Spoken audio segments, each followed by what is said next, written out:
सबको जय मसीह की। Praise the Lord. आइए आज की डिवोशन के लिए प्रार्थना करते हैं। दयालु और करुणामय परमेश्वर पिता, हम धन्यवाद देते हैं और एक शुभ अवसर आप हमें दिए ताकि हम इस धरती पर रहते हुए तेरी महिमा कर सके और तेरे बातों को समझ सके। धन्यवाद देते पिता आपकी प्रेम और आपकी अद्भुत वचनों के लिए, आपकी अनुग्रह और दया के लिए।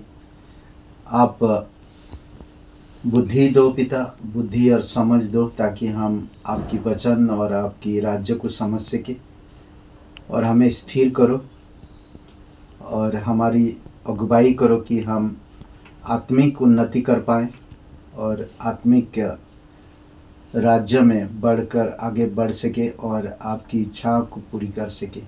धन्यवाद देते, तेरी स्तुति महिमा करते। प्रत्येक भाई बहनों के लिए धन्यवाद देते। जो लोग वीडियो सुनते हैं, आप उनकी कमजोरी को दूर करो और अंधकार के कामों को त्यागने में मदद करो पिता, और उनकी मनोबल को बढ़ाओ ताकि हर जगह तुझे प्रकट कर सके और तेरे प्रेम को बांट सके और तेरे सुसमाचार के लिए खड़े हो सके। धन्यवाद देते, तेरी स्तुति महिमा करते। यीशु नासरी के नाम से मांगते हैं, आमीन। ओके, आज हम लोग जो बात करेंगे जीवता मसीह, जीवन के ऊपर हम लोग थोड़ा सा बात करेंगे।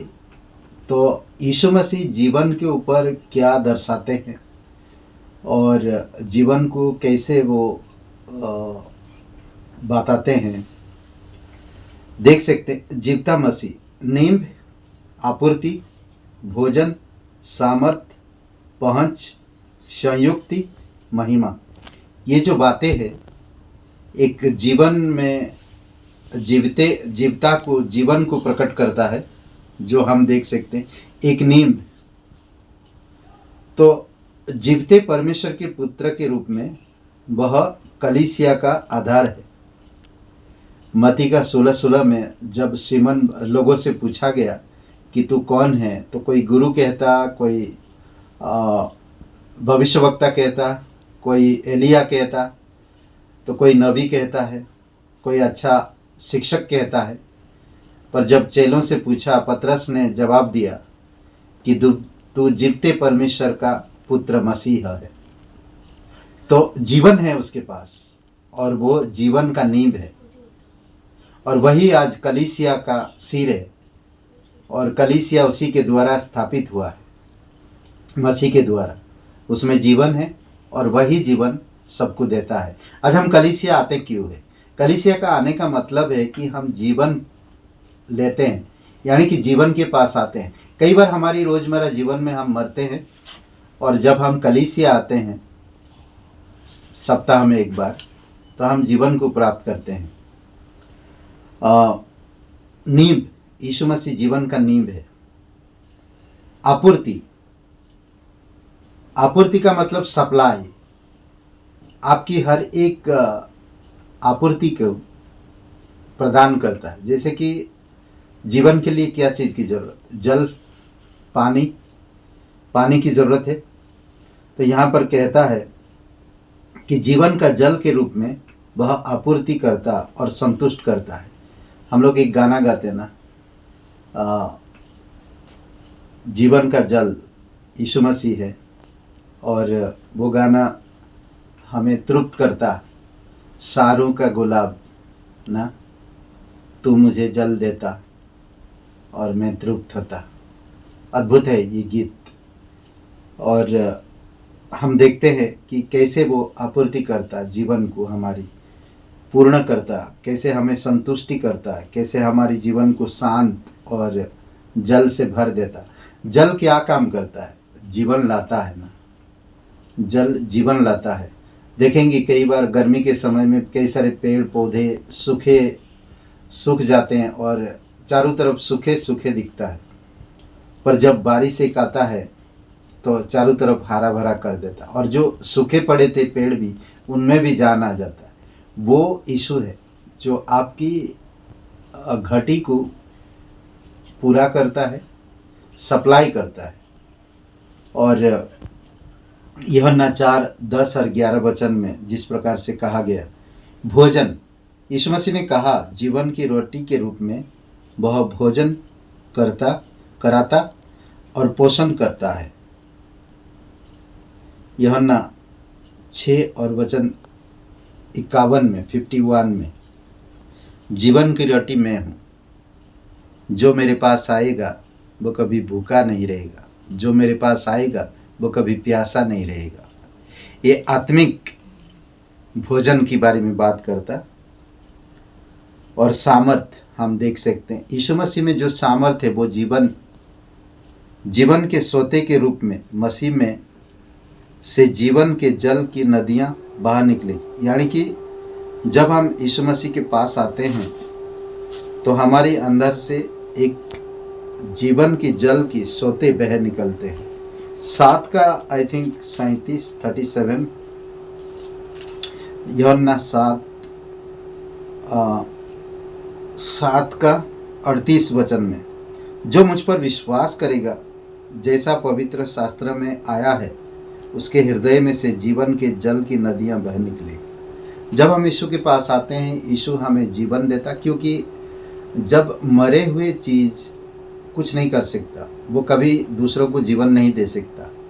पर जब हम यीशु के पास आते हैं, जीवन के पास आते हैं, तो हमारी मरे हुए बेजान शरीर में जान आ जाता है। और फिर हम जब यीशु के साथ रहते हैं, उसकी सिद्धांतों में चलते हैं, उसकी इच्छा को पूरी करते हैं, उसकी आज्ञाओं को मानते हैं, तो हम दूसरों तक भी जीवन पहुंचाते हैं। तो इसको कहते हैं सोते निकलना, नदियों का सोता, जीवन की नदियों के सोते। ओके। और पहुँच हम कैसे जा सकते हैं? हमारी मार्ग मरा हुआ था, क्योंकि हम जिस मार्ग में चल रहे थे वो मार्ग विनाश की ओर ले जा रहा था। पर पहुँच हम प्रभु के पास उसके द्वारा पहुँच सकते हैं, जो नया और जीवता मार्ग है। हम लोग कभी भी परम पवित्र स्थान में प्रवेश नहीं कर सकते थे। परम पवित्र स्थान केवल साल में एक बार महायाजक प्रवेश करता था, हम लोग कभी नहीं प्रवेश कर सकते थे। परंतु प्रभु यीशु मसीह एक बार अभिषेक किया और जो पर्दा था ऊपर से नीचे तक फट गया और वो खुल गया, अंदर तक जा सकते। आज हम जो कोई यीशु मसीह पर विश्वास करता है वो उस वहाँ तक पहुँच सकता है। आज जो परम पवित्र स्थान, पुराने नियम में इजराइल लोगों के पास एक मंदिर होता था और वो मंदिर 3 भागों में बांटा गया था। एक परम पवित्र स्थान और एक बाहरी आंगन। बाहरी आंगन में पब्लिक रहते थे और बलि होता था, और पवित्र स्थान में केवल याजक लोग रहते थे। और परम पवित्र स्थान में साल में एक बार एक महायाजक प्रवेश करता था लहू छिड़काने के लिए। परंतु जब यीशु बलिदान हो गया, तो जब अपना प्राण परमेश्वर को सौंप दिया, पिता को सौंप दिया, तो हम देखते हैं कि वो जो परम पवित्र स्थान के बीच में एक पर्दा होती थी, वो पर्दा ऊपर से नीचे तक फट गया और रास्ता खुल गया। यीशु के द्वारा ही हम आज प्रवेश कर पाते हैं परम पवित्र स्थान में। उसको वहाँ तक पहुँच हुआ। आज हम देखते हैं घुटने पर जब जाते हैं कि हे परमपिता परमेश्वर प्रभु यीशु मसीह तेरी महिमा हो, हम डायरेक्टली उसके करीब आते हैं। पहले ऐसा नहीं था, पहले हमें मध्यस्थता की जरूरत थी। आज यीशु मसीह मध्यस्थ करता, क्योंकि वो महायाजक है। इब्रानी का 10:20 में कहा गया, संयुक्ति जीवित चट्टान की तरह वह हमें अपने जीवन में जीवता पत्थर बनाता है। वो एक चट्टान है, जैसे कि अगर आप फाउंडेशन, घर का एक नींव डाला जाता, उसके बाद फिर ईंट रखा जाता, ईंट पत्थरों से दीवारों को बनाया जाता, फिर मजबूती आती है। पहले नींव डालते, तो वो नींव जो है यीशु मसीह है, और उसके ऊपर आज पत्थरों को, ईंटों को रखा गया, और वो है हम लोग जो यीशु मसीह पर विश्वास करते हैं, वो दीवार बन रहे हैं। अद्भुत है ये बात भी। पहला पतरस 2 अध्याय वचन 4 में कहता है, जीवता पत्थर बना देता है हमें। जब हम उस चट्टान पर रखे जाते हैं तो हम जीवता पत्थर बन जाते हैं, हर कोई, जो कोई भी आता। फिर हम देख सकते हैं कि महिमा जीवित आशा के रूप में वह अपने लोगों को जीवित और स्थायी मीरास देता है। पहला पत्रस 1:3 में कहता महिमा, देखेंगे महिमा इंसान से छूट गया था, चला गया था। जब आदम और हवा ने पाप किया तो महिमा छीन गया, महिमा उनसे दूर हो गया। और हम देख सकते हैं कि परमेश्वर की महिमा में कोई प्रवेश नहीं कर सकता, और शैतान नहीं चाहता कि कोई भी इंसान परमेश्वर की महिमा तेजमय सुसमाचार को जाने, क्योंकि अगर तेजमय सुसमाचार को जानेंगे तो उसकी महिमा को प्राप्त करेंगे। आज जो कोई भी यीशु मसीह के पास आना चाहते हैं, शैतान आने नहीं देता, क्योंकि उनकी आंखों के सामने एक पर्दा डाल के रखा है ताकि वो परमेश्वर की तेजमय को ना देख सके, ना पहचान सके। ये 2 कुरिन्थियों का 4:4 में है, तो आप पढ़ सकते हैं। और रोमियो का 3:23 में कहता ना कि हर एक मनुष्य पापी है और परमेश्वर की महिमा से वंचित है। क्लियर है, पाप के कारण हम परमेश्वर की महिमा से दूर थी, परंतु प्रभु यीशु मसीह ने हमें एक जीवता आशा दिया और उसकी महिमा में लेकर आए। आज जो कोई इंसान यीशु मसीह पर विश्वास कर लेता है तो परमेश्वर की महिमा तक पहुंच होती है उसका। इसमें कहता जीवित आशा के रूप में वह अपने लोगों को जीवित और स्थायी मिरास देता है। पहला पत्रस 1:3 में ये कुछ बातें हैं जो आप सोच सकते हैं। मैं आप लोगों को प्रोत्साहन करने के लिए ये डिवोशन देता हूँ, तो आप इन वचनों को पढ़ सकते हैं। और ये जो पॉइंट्स मैंने दिया, नींव, आपूर्ति, भोजन, सामर्थ, पहुँच, संयुक्ति, महिमा, इसके बारे में आप सोच सकते हैं। आमीन। आइए प्रार्थना करते हैं। पिता परमेश्वर प्रभु यीशु मसीह, हम धन्यवाद देते हैं, आपकी स्तुति महिमा करते हैं। दयालु और करुणामय परमेश्वर पिता, अद्भुत है तेरा दिल और तेरा मन लोगों के प्रति।